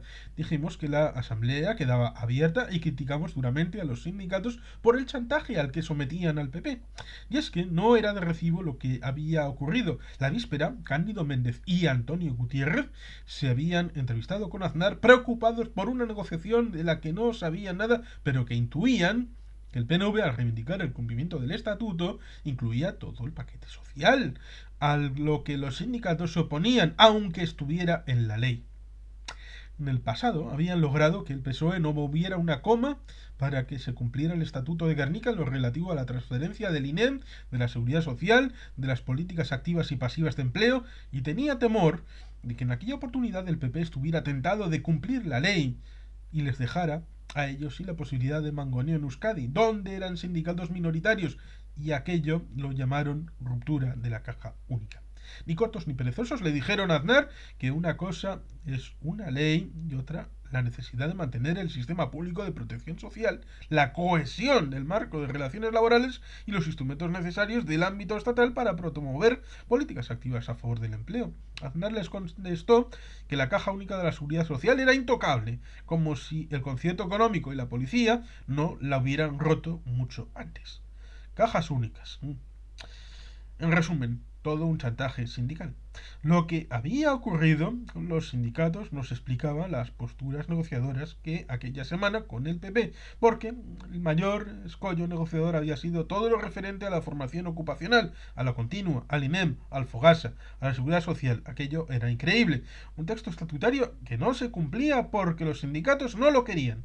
Y eso a Ollora y Eguíbar, con razón, les parecía algo insólito y por ello no estaban de acuerdo con pacto alguno con el PP. Sin embargo, Arzallus intuía que un pacto con el PP podía abrir alguna brecha para llegar a algún tipo de acuerdo en relación con el fin de la violencia y porque había hablado poco antes de aquella asamblea con Aznar. Por todo eso, el presidente del EBB se empleó a fondo en la defensa de un acuerdo, pero aquella asamblea no fue fácil para Arzallus. Lo tenía todo en contra, y argumentos tan contundentes como que no había voluntad de desarrollar el estatuto. Alguno argumentó lo del GAL y la fuga de Roldán, y que aquello no podíamos presentarlo como un juego de salón. Fue pues una asamblea bronca. Salió adelante gracias a Arzallus, que pidió dejarla abierta, aunque la representación guipuzcoana pidiera que se votara allí mismo no. No. En mi caso veía que quienes se oponían tenían razón, pero también sabía que en política abrir dinámicas siempre es bueno porque al final cuajan y que si se analizan las cosas en clave de blanco o negro, nunca hay salida para nada. Por eso, el día siguiente llamé a Mayor Oreja y le comenté las serias dificultades que teníamos, pues no habíamos detectado en ellos una apuesta valiente y en serio. Le pregunté por la fórmula que iba a dar a la devolución del patrimonio incautado por motivo de la guerra, ya que al parecer era de interés de Aznar el ser él quien pasara esa página, aunque Arzayus me decía que era mejor no hablar de eso, pues pareciera que el acuerdo solamente estaba basado en esa devolución. Quedamos en hablar el lunes. Como había quedado, ese lunes 22, hablé con Mayor Oreja. Me dio el nombre de Fernando Díaz Moreno, un abogado del Estado que además conocía a Arzayus. Era el encargado de dar forma al acuerdo sobre la devolución de patrimonio. Mayor Oreja estaba preocupado porque en una reunión del PP sobre el acuerdo con el PNV solo se habló 3 minutos y veía que aquella semana era la final para llegar a resultados. Algún negociador de CIU solo va a por la pela, pero tenemos que pactar con ellos. El miércoles se entrevistará Aznar con Puyol y el viernes lo de CIU tendrán su consell. Los catalanes nos pidieron escenificar el acuerdo y que vayamos a Barcelona, me dijo. Al poco me volvió a llamar y me comentó que Molins había suspendido la reunión. Le contestó que Arzayus llamaría a Aznar entre las 6:30 y las 7 de la tarde y esto le agradó. Mayor Oreja había hablado asimismo con Zubizarreta, el asesor de Ardanza, partidario del acuerdo. Le comenté todo esto a Arzayus. Antes, Olavarría y yo habíamos hablado con él. Nos había leído el posible acuerdo que había preparado Ibarretxe y nos comentó que nadie estaba por apostar por lo radical y que era bueno llegar a un acuerdo con el PP en aquellas circunstancias. Reflexionó que el PSOE no cumplió el pacto estatutario por el modelo de Estado y me pidió que averiguara qué tipo de firma del acuerdo quería el PP. Él no era partidario de hacer lo mismo que los catalanes de CIU, de pedir que el PP viniera a Bilbao. Ese día en Soport, Felipe González decía que por algo sería que en 14 años del PSOE no se habían resuelto cosas que el PP pensaba resolver en 14 días. Daba a entender que no se había cumplido una ley orgánica porque ellos eran mejores españoles que los del PP. Para redondear aquello, el mismo Venegas, que decía privadamente lo de las dos autonomías, se descolgaba con una sangrante declaración. Lo que ha plantado el PNV durante 12 años no hemos accedido a cumplirlo adrede. Se habían conseguido el acuerdo catalán, aunque en primer lugar lo habían hecho con los canarios. El acuerdo con CIU era mucho menos de lo que nosotros por estatuto teníamos, pero valía la pena. Los de Unión Valenciana nos dijeron que Rajoy los había llamado y les había dicho que ya había un acuerdo con el PNV y que ellos no podían quedar descolgados. Le dijimos que todavía eso no era así y que mantuvieran sus reivindicaciones para que lograran que el PNV se involucrara de una vez por todas con las fuerzas periféricas. Ese lunes 22, en la reunión del Euskadi Gruachar, se acordó presentarle al PP un texto de mínimos circunscrito sobre la investidura. Nada de pacto de legislatura, solo de investidura. Desde allí mismo se le envió el texto al mismo Aznar. Este habló en dos ocasiones con Arzayus, una vez durante la reunión y otra por la noche. Le dijo que se lo quería explicar personalmente. Arzayus le comentó que en el texto del PNV se destacaba el acuerdo sobre el concierto. Comenzaban las prisas. El martes 23 el PP nos envió una réplica de nuestro fax enviado la víspera. Aznar le explicó a Arzayus el contenido de la oferta. Arzayus lo dijo que lo estudiaría. Nos reunió y le llamó para decirle que era insatisfactoria. El miércoles 25 dijimos públicamente que de producirse en ese momento la votación de investidura, el grupo vasco votaría no. Y que si de cambiar el sentido de ese voto se trataba, la pelota estaba en el tejado del PP. Aznar, ante esas declaraciones, llamó a Arzayus y le dijo que iba a avanzar en algo lo dicho la víspera. Este le contestó que lo malo de aquella negociación estribaba en que estaba basada en la desconfianza y que ellos pedían confianza al PNV, pero desde una profunda desconfianza, y de esa manera no podía salir nada. En ese tira y afloja volvimos a tener una polémica con UGT y comisiones obreras. Los acusamos de ser responsables de intimidar y amenazar al PP con frenar el diálogo social si pactaba con el PNV. Para colmo, nos salió por una esquina nada menos que el parlamentario de Izquierda Unida, Javier Madrazo, que hizo unas penosas declaraciones. El PNV sataniza y criminaliza a los sindicatos siguiendo los dictados de la patronal vasca, que desea acabar con el papel de las centrales sindicales vascas para poder imponer una dictadura laboral en la que los derechos de los trabajadores sean papel mojado. De esto nos acusó este curioso personaje que con el tiempo diría exactamente todo lo contrario.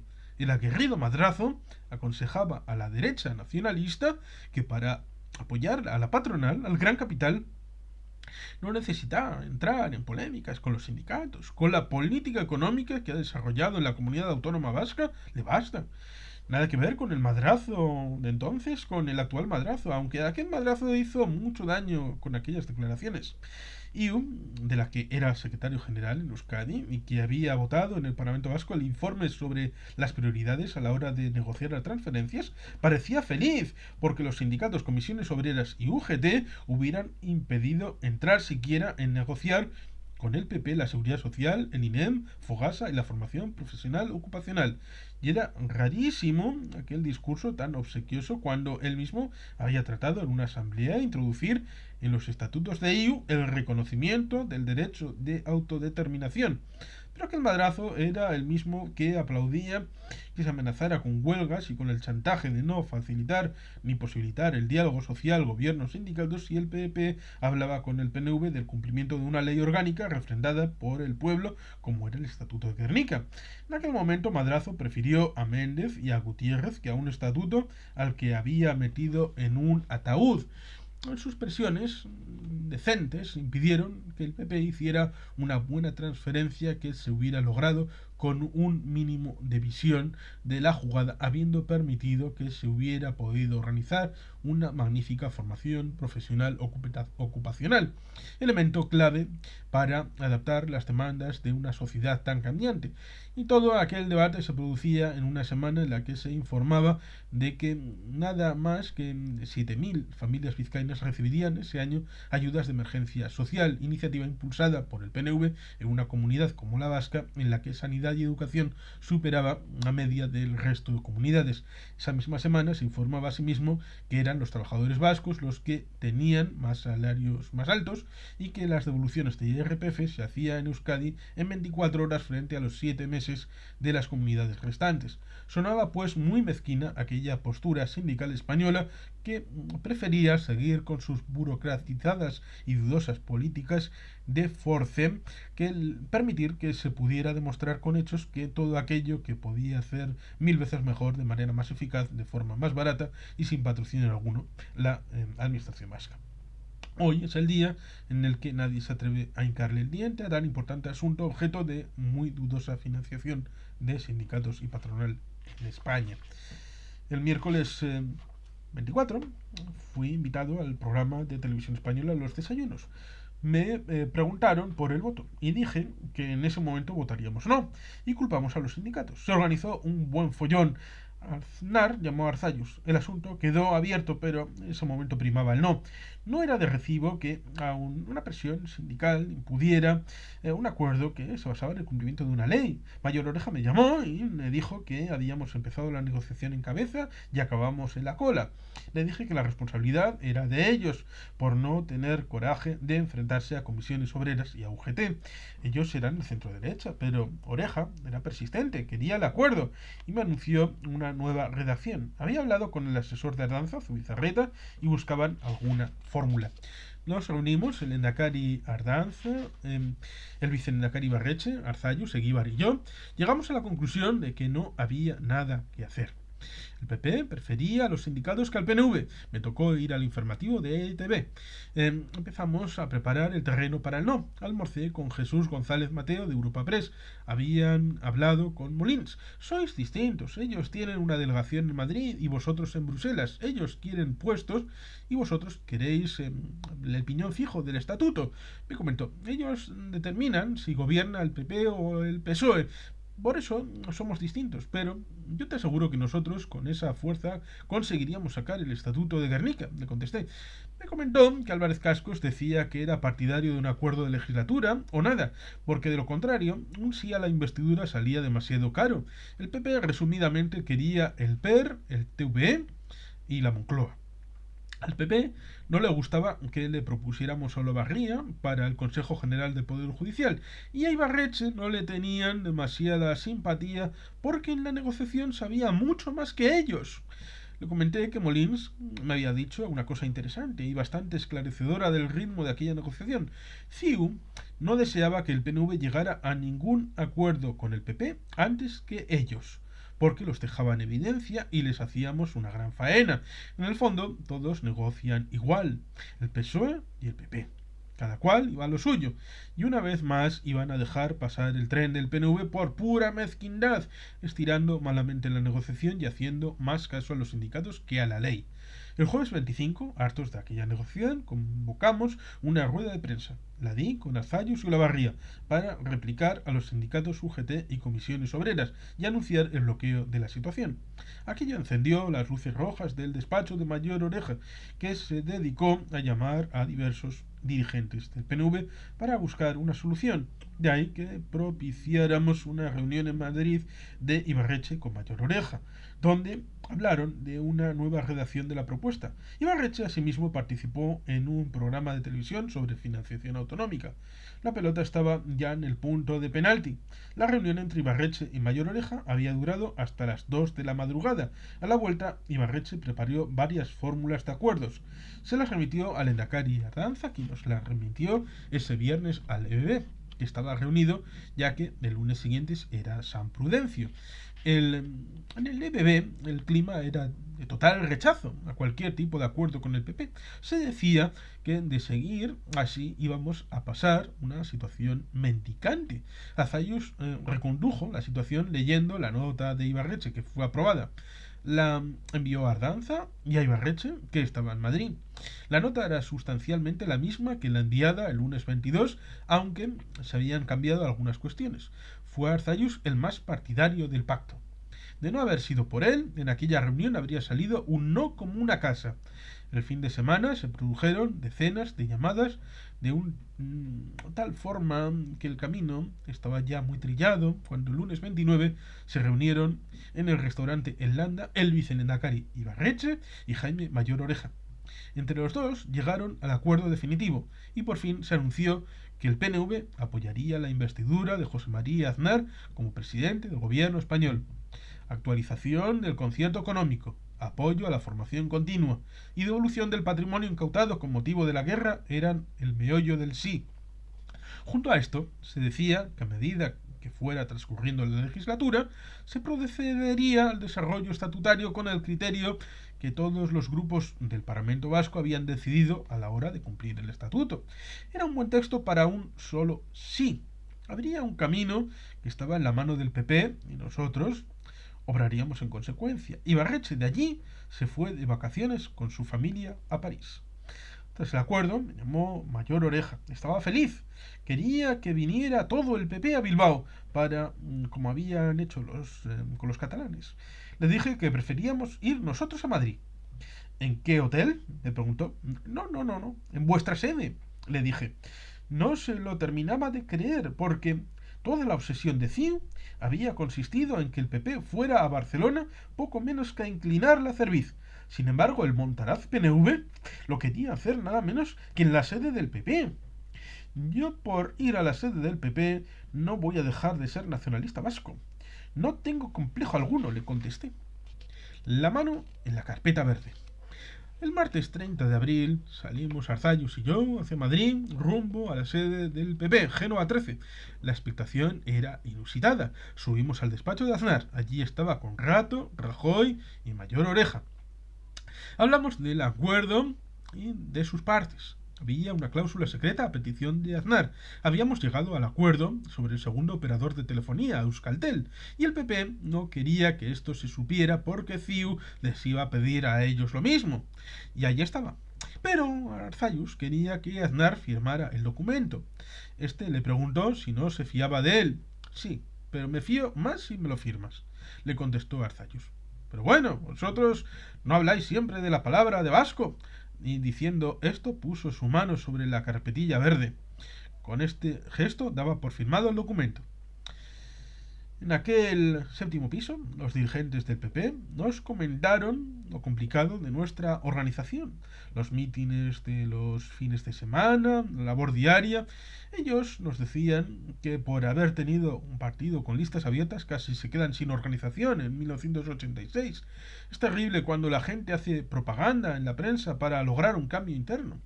y con las mismas en la planta baja, a una rueda de prensa que estaba de bote en bote, con las gaviotas del PP detrás. Un periodista le preguntó a Arzallus si sabía dónde estaba. Por supuesto, esto de aquí detrás son las gaviotas del PP y este edificio es la sede del PP en la calle Génova 13. ¿No es así? ¿Usted cree que yo no sé con quién estoy pactando? 13 cámaras de televisión y una rueda de prensa de una hora. Arzallus utilizó su consabida capacidad didáctica para explicar el acuerdo.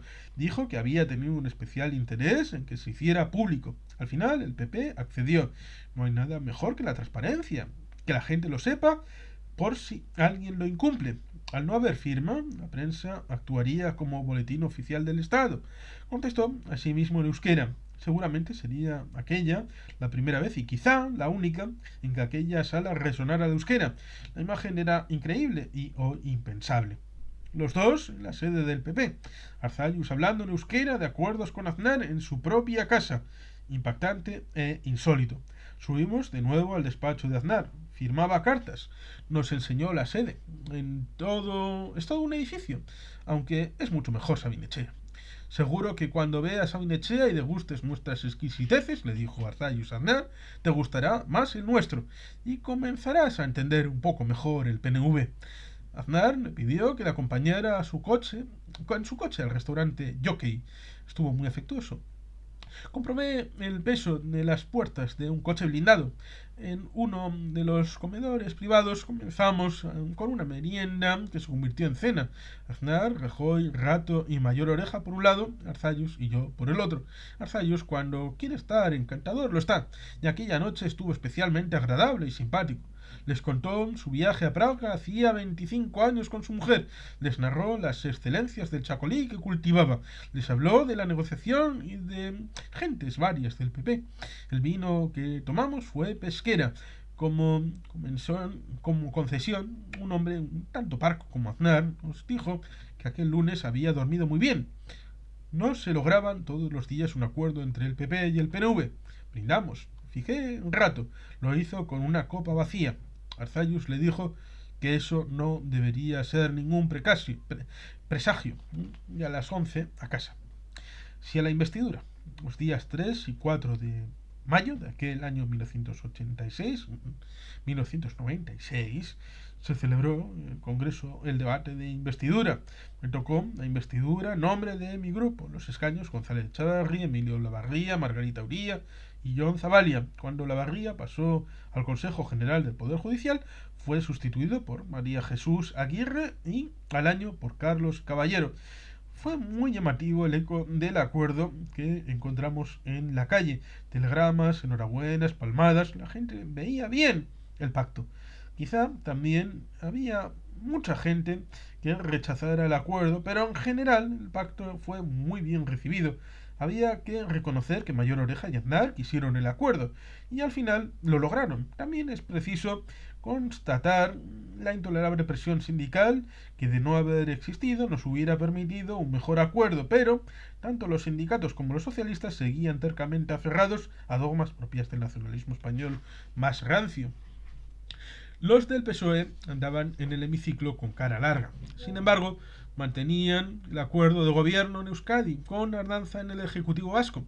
Había que coger un manual para entender aquello, como había sido para mí insólito el que cuando fuimos a Génova 13, como habíamos llegado con tiempo, nos dedicamos a pasear y llegar Arzallus y yo hasta la Puerta del Sol. Entramos en una librería. La gente en la calle felicitaba a Arzallus. La típica mezcla de amor-odio funcionaba en aquel momento en clave de amor. En la librería le pidieron autógrafos y le solicitaron que firmara libros. Insólito.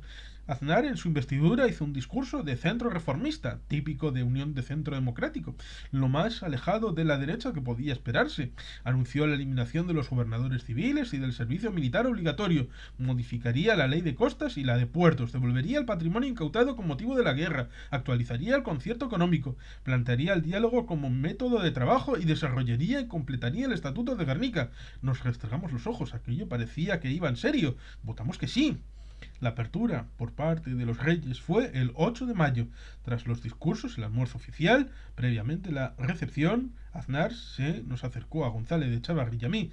Estuvo especialmente simpático y agradecido. Nos ensalzó a Arzallus y nos dijo que se encontraba muy cómodo con él por su sabiduría política, su llaneza en el trato y su forma de abordar las cosas. Iba a poner, por su parte, todo lo que estuviera en sus manos para que aquella apuesta no fracasara, y nos dijo que confiaba en nosotros de manera total. Ese mismo mes recibió a Ardanza en su despacho y a Arzallus el 31 de mayo. Pero todo aquello no llegó a durar 2 años. El PNV había demostrado que era capaz de pactar con el PP y que su apuesta era la estatutaria. Fueron otros los que traicionaron ese espíritu. ¿Alguien puede extrañarse de la presentación del Plan Ibarretxe? Esto es el capítulo número 10 de este libro, Agur Aznar, de Iñaki Lasagasti, la primera vez que contó la negociación que hemos puesto aquí, de sus palabras, y por tanto, ciertamente, esto es lo que fue realmente la narración para la posteridad de lo que fue la investidura de José María Aznar, Partido Popular, en ese abril-mayo del año 1996. Porque la letra, si es impresa, permanece. Y el relato, precisamente, gracias a libros como este, están encima de la mesa para poder recordarlo cuando han venido nuevas investiduras, nuevas elecciones, para que la gente joven que no estaba ni siquiera en el mundo en aquel momento, pues ciertamente tenga esta memoria para saber de dónde venimos y a dónde vamos. Y en fin, queridos patitos, desde 2023 hacia el pasado, pensando siempre en clave de futuro, eskerrik asko, agur bero bat, beti helpian.